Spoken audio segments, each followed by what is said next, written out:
세종대왕 위대한 성군의 탄생.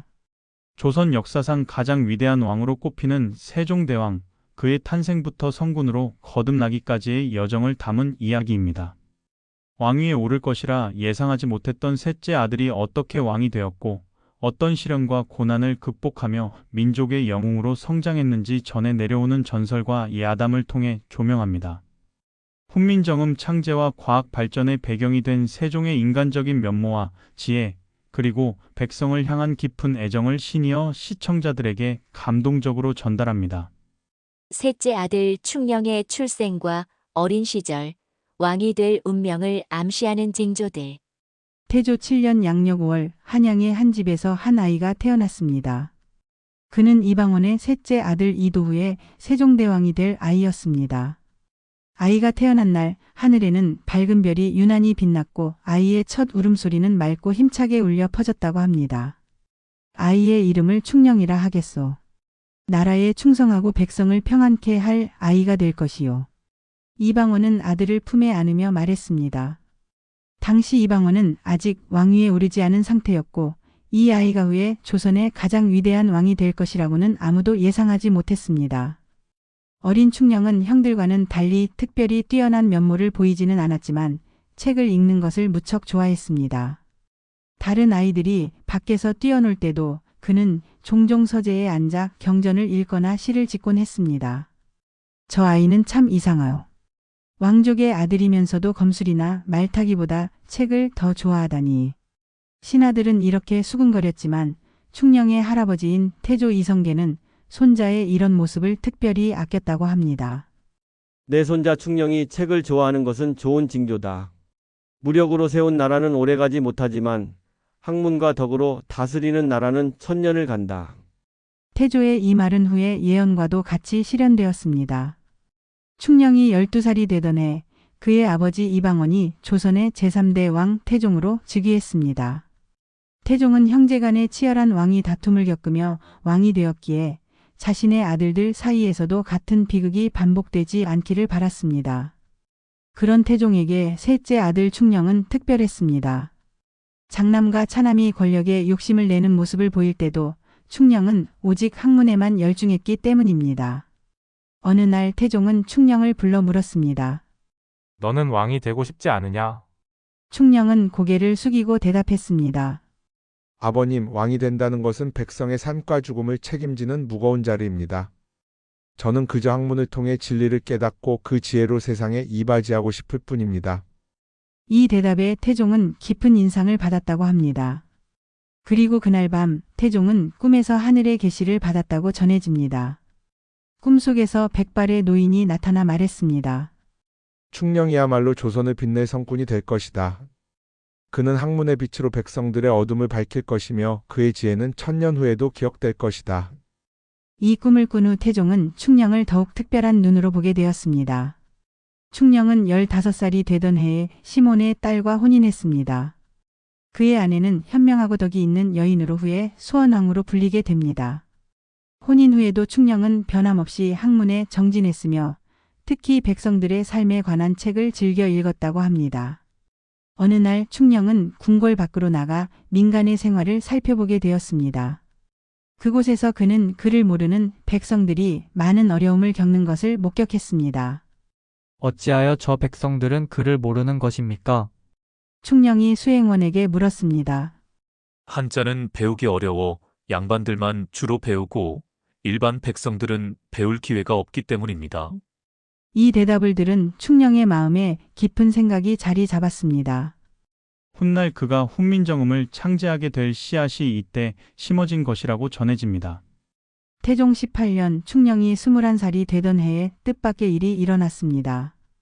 태종은 장남 양녕대군을 세자에서 패하고 셋째 아들 충녕을 세자로 책봉했습니다.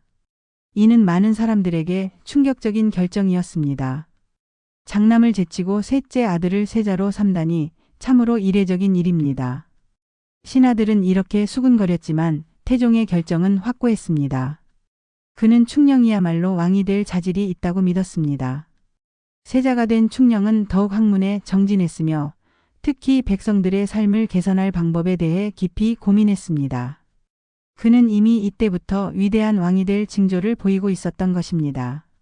형제들보다 왕위에 관심이 없었던 충령이 세자로 책봉되는 과정.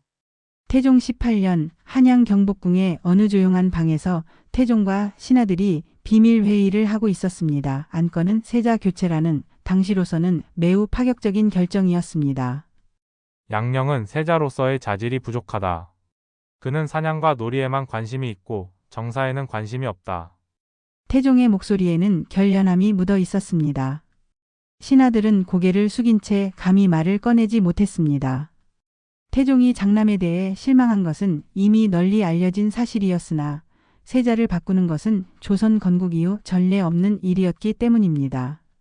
하지만 전하, 세자를 바꾸는 것은 왕실의 질서를 흔드는 중대한 사안입니다. 더구나 충령 대군은 셋째 아들이라. 하윤이 조심스럽게 의견을 냈습니다. 태종은 깊은 숨을 내쉬며 대답했습니다. 나도 그것을 모르는 것이 아니다. 그러나 왕의 자리는 혈통만으로 결정될 것이 아니라 그 자질과 덕으로 결정되어야 한다. 내가 보기에 충령이야말로 조선을 이끌 왕으로서의 자질을 갖추고 있다. 태종의 말에 신하들은 더 이상 반대하지 못했습니다. 사실 많은 신하들도 충령의 학문적 소양과 인품을 높이 평가하고 있었습니다. 단지 그가 셋째 아들이라는 점이 문제였을 뿐입니다.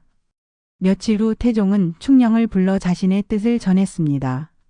충령아, 내가 너를 세자로 삼으려 하는데 내 생각은 어떠하냐? 충령은 깜짝 놀라 고개를 숙였습니다. 그는 진심으로 왕위에 오를 생각이 없었습니다. 아버님, 저는 세자가 될 자격이 없습니다. 형님들이 계시는데 제가 어찌 감히. 충령의 말에 태종은 미소를 지었습니다. 그렇게 겸손한 마음이 바로 왕이 될 자질이다. 욕심 없는 자가 오히려 큰 뜻을 품을 수 있느니라. 충령은 아버지의 뜻을 거역할 수 없었습니다. 그는 마음속으로 형들에게 미안함을 느끼면서도 세자가 되기로 수락했습니다. 세자 책봉식 날 충령은 무거운 마음으로 의식에 임했습니다. 형인 양령대군과 효령대군도 그 자리에 있었습니다. 충령이 형들을 바라보자 양령대군이 먼저 다가와 속삭였습니다. 충령아, 너를 원망하지 않는다. 이것은 아버지의 뜻이니 내가 세자가 되는 것이 나라를 위한 일이라면 나도 기쁘게 받아들이겠다. 양령의 너그러운 말에 충령은 눈물이 맺혔습니다. 그는 평생 형들에게 이 은혜를 잊지 않겠다고 마음속으로 다짐했습니다. 세자가 된 후 충령은 더욱 학문에 정진했습니다. 그는 특히 유교 경전과 역사서를 깊이 연구했으며 농업과 과학에도 많은 관심을 기울였습니다. 또한 그는 자주 민간의 삶을 살펴보며 백성들의 고충을 이해하려 노력했습니다. 세자님, 어찌하여 늘 서민들의 생활에 그토록 관심을 가지십니까? 신하가 물었을 때 충령은 이렇게 대답했습니다. 백성은 나라의 근본이다. 백성이 편안해야 나라가 편안하고 백성이 풍요로워야 나라가 풍요로워진다. 내가 어찌 그들의 삶에 관심을 갖지 않을 수 있겠는가? 이러한 충령의 마음가짐은 후에 세종대왕이 되어 펼친 많은 민생 정책의 바탕이 되었습니다. 세자 시절 충령은 또한 학자들과 많은 교류를 했습니다. 특히 지편전 학사들과 함께 토론하며 학문의 깊이를 더했습니다. 이때 맺어진 인연은 후에 훈민정음 창제와 같은 위대한 업적의 밑거름이 되었습니다. 태종은 세자 충령의 성장을 지켜보며 자신의 선택이 옳았음을 확신했습니다. 어느 날 태종은 충령에게 중요한 조언을 했습니다. 왕이 된다는 것은 큰 책임을 지는 일이다. 내가 반드시 명심해야 할 것이 있으니 백성을 하늘처럼 여기고 신하를 가족처럼 아끼며 학문을 밭을 갈듯 게을리하지 말라. 충령은 아버지의 말씀을 깊이 새겼습니다. 그리고 이 가르침은 후에 세종의 통치 철학이 되었습니다. 태종 22년 태종은 왕위를 충령에게 물려주고 상황이 되었습니다. 이로써 25세의 젊은 나이에 충령은 조선의 제4대 왕 세종으로 즉위했습니다. 즉위식 날 하늘은 맑고 청명했으며 온 나라에 경사스러운 기운이 감돌았다고 합니다. 나는 부족한 자이지만 백성을 위해 모든 것을 바치겠노라. 현명한 신하들이 나를 돕고 백성들이 나를 지켜보니 어찌 감히 소홀할 수 있겠는가. 세종의 첫 교서는 이렇게 겸손하면서도 의지가 담긴 내용이었습니다. 이로써 조선 역사상 가장 위대한 시대가 열리게 되었습니다. 왕으로서의 자질을 시험하는 태종과 이를 지혜롭게 극복하는 세종. 세종직위 2년째 상왕이 된 태종은 아들의 통치를 지켜보며 한편으로는 걱정이 한편으로는 뿌듯함이 교차했습니다. 태종은 세종이 진정한 성군이 될 수 있을지 시험해보기로 마음먹었습니다. 어느 날 태종은 세종을 찾아가 말했습니다. 이제 왕이 되었으니 좀 더 엄한 모습을 보여야 할 것이다. 너무 자상하고 부드러우면 신하들이 무시할 것이다. 세종은 공손히 고개를 숙이며 대답했습니다. 아버님, 엄함도 필요하지만 신하들의 충심을 얻는 것이 더 중요하다고 생각합니다. 무서워서 따르는 것보다 마음으로 따르게 하고 싶습니다. 태종은 속으로 미소 지었지만 표정을 굳게 유지했습니다. 이어서 더 어려운 시험을 했습니다. 지금 조정의 일부 신하들은 내가 너무 학문에만 치중한다고 말한다. 군사와 국방에 더 신경 써야 한다고 하는데 어떻게 생각하느냐? 세종은 잠시 생각에 잠겼다가 차분히 대답했습니다. 학문과 무예는 모두 나라를 다스리는 데 중요합니다. 하지만 저는 강한 군대보다 백성들의 안녕이 더 중요하다고 생각합니다.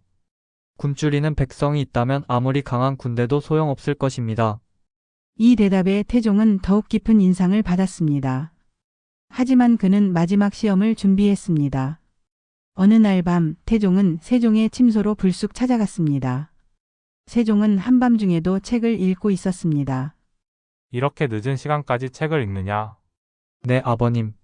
나라를 다스리는 지혜를 더 얻고 싶어서 잠시도 게을리할 수 없습니다.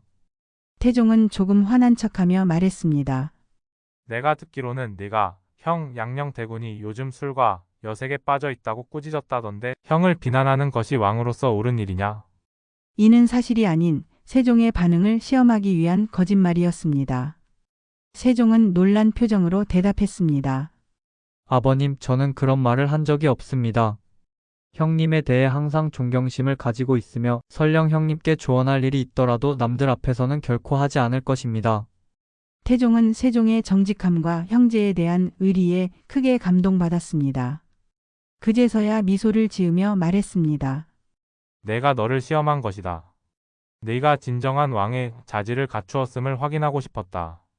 세종은 공손히 고개를 숙이며 말했습니다. 아직 부족한 점이 많습니다. 아버님의 가르침이 더욱 필요합니다. 이 일이 있은 후 태종은 세종의 통치에 더 이상 간섭하지 않기로 했습니다. 그는 아들이 자신보다 더 훌륭한 왕이 될 것이라는 확신을 갖게 되었습니다. 세종은 이러한 시험들을 통해 더욱 성숙한 군주로 성장했습니다. 그는 태종의 경험과 지혜를 존중하면서도 자신만의 통치 철학을 발전시켜 나갔습니다.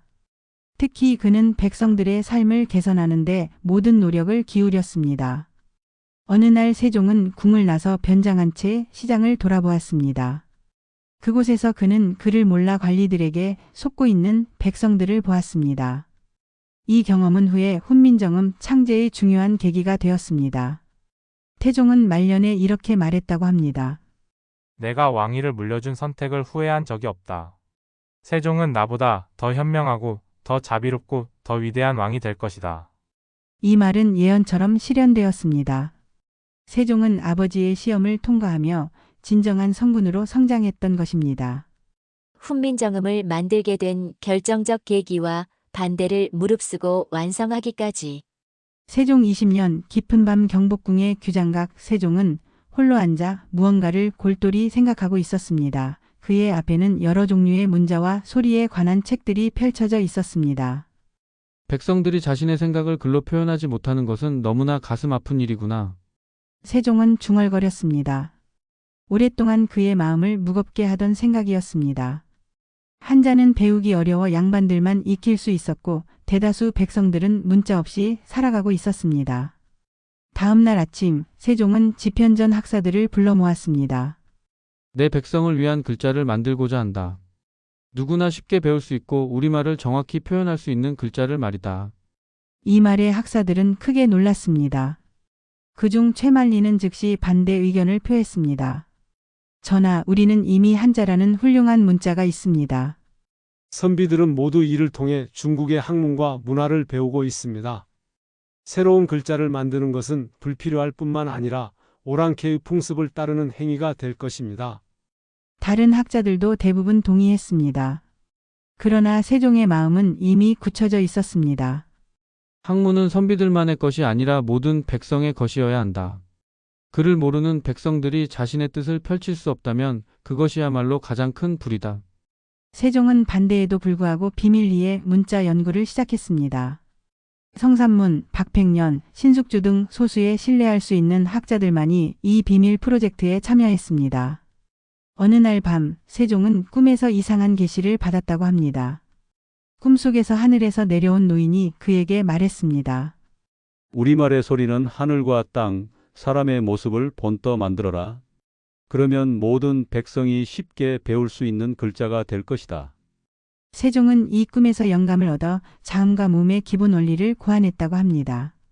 자음은 발음기관의 모양을, 모음은 하늘, 땅, 사람을 상징하는 모양을 기본으로 했습니다.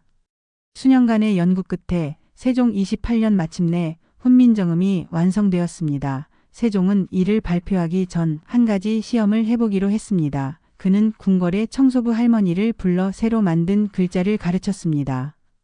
할머니, 이 글자들을 보시오. 사람인이라고 있습니다. 할머니는 의아한 표정으로 글자를 바라보았습니다. 임금님, 이게 무엇입니까? 우리말을 쓰는 새 글자요. 한번 따라 읽어보시겠어? 세종은 몇 가지 기본 글자를 할머니에게 가르쳤습니다. 놀랍게도 글을 전혀 모르던 할머니는 단 하루 만에 기본적인 글자를 읽고 쓸 수 있게 되었습니다. 아이고, 임금님. 이렇게 쉬운 글자라면 늙은 제가 글을 읽을 수 있겠습니다. 할머니의 눈에서는 감격의 눈물이 흘렀습니다. 세종도 깊은 감동을 느꼈습니다. 이것이 바로 내가 원하던 것이다. 모든 백성이 쉽게 배울 수 있는 글자. 드디어 세종은 훈민정음을 공식적으로 반포했습니다. 예상대로 많은 반대가 있었지만 세종은 확고했습니다. 이는 백성을 위한 글자다. 1000년 후에도 우리 백성들이 이 글자로 자신의 뜻을 표현할 것이다. 세종의 이 말은 예언처럼 정확히 실현되었습니다.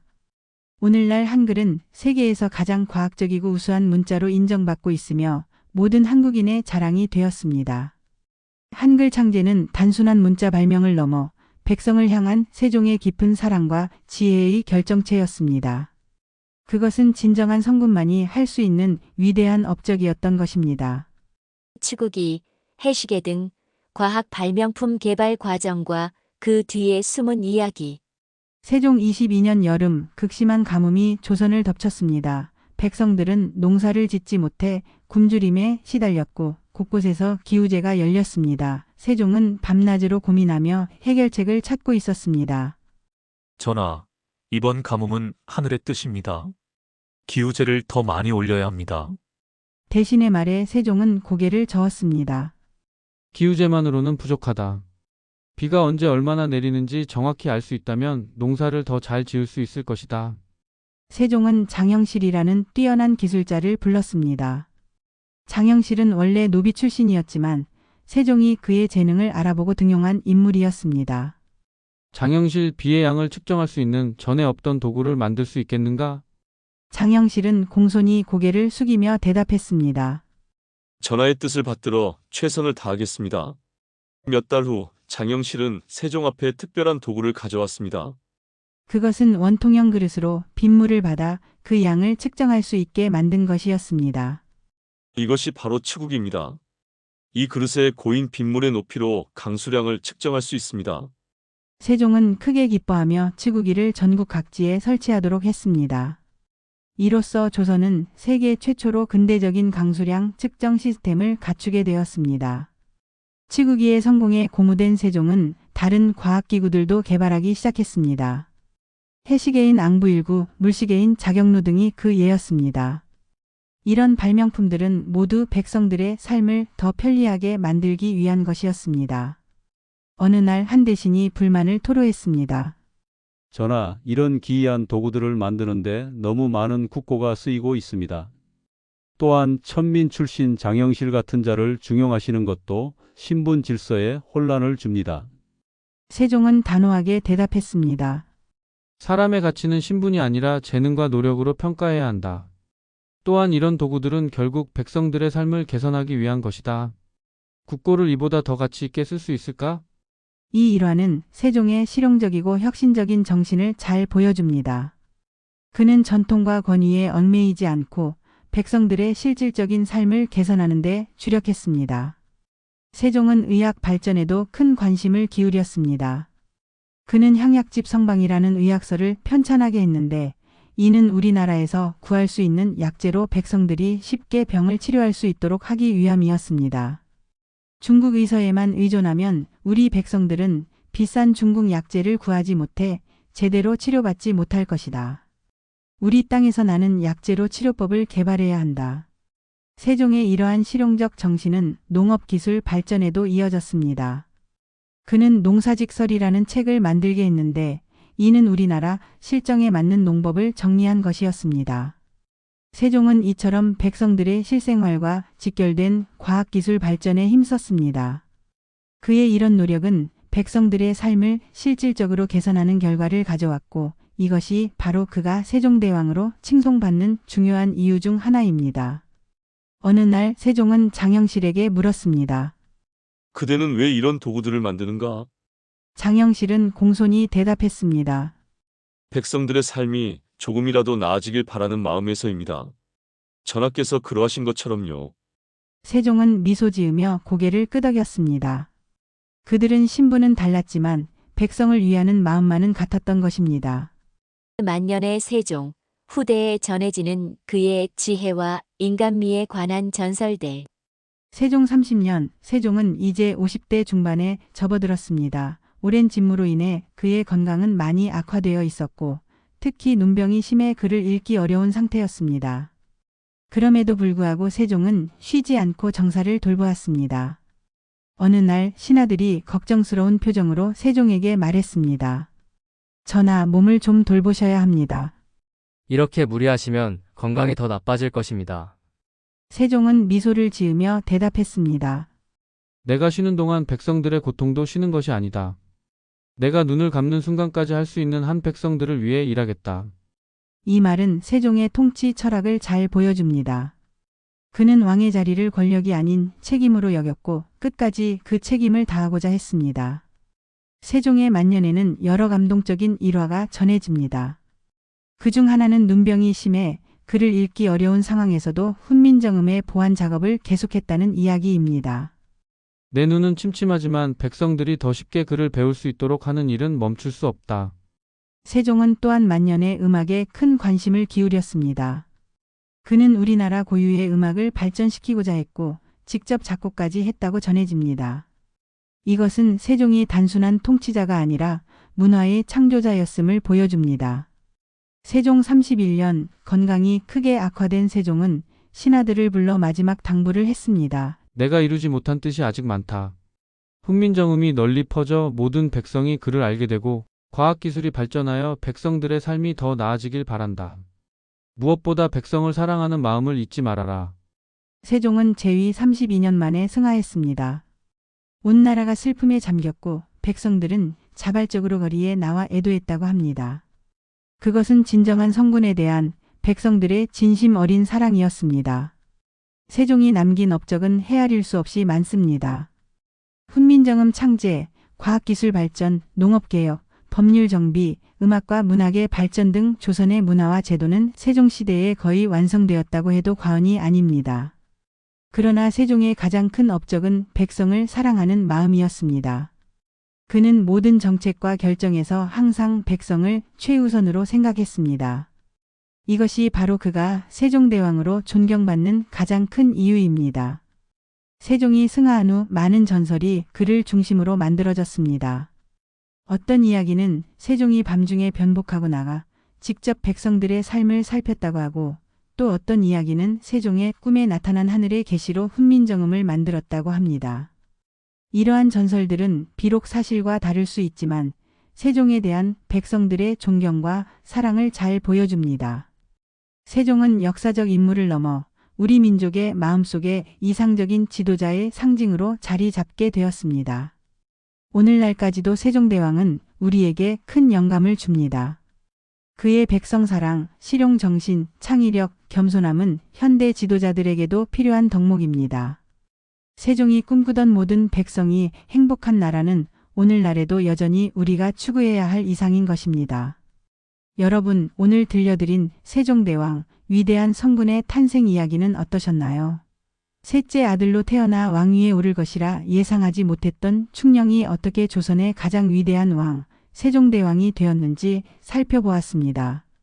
세종은 백성들을 향한 깊은 사랑과 실용적인 정신으로 훈민정음을 창제하고 다양한 과학기구를 발명하며 농업과 의학을 발전시켰습니다. 그의 업적은 단순한 역사적 사실을 넘어 오늘날까지 우리 민족의 자부심이 되고 있지요. 다음 시간에는 한글 창제, 백성을 위한 혁명이라는 주제로 세종대왕의 가장 위대한 업적인 훈민정음 창제 과정을 더 자세히 살펴보겠습니다. 한글이 어떻게 만들어졌는지, 어떤 어려움이 있었는지, 그리고 한글이 우리 민족의 역사와 문화에 어떤 영향을 미쳤는지 깊이 있게 알아보는 시간이 될 것입니다. 더 많은 조선시대 이야기가 궁금하시다면 구독과 좋아요 부탁드립니다. 또한 댓글로 듣고 싶은 조선시대 인물이나 사건이 있으시면 알려주세요. 여러분의 의견을 반영하여 더 좋은 콘텐츠로 찾아뵙겠습니다. 시청해주셔서 감사합니다. 다음 이야기에서 또 만나요.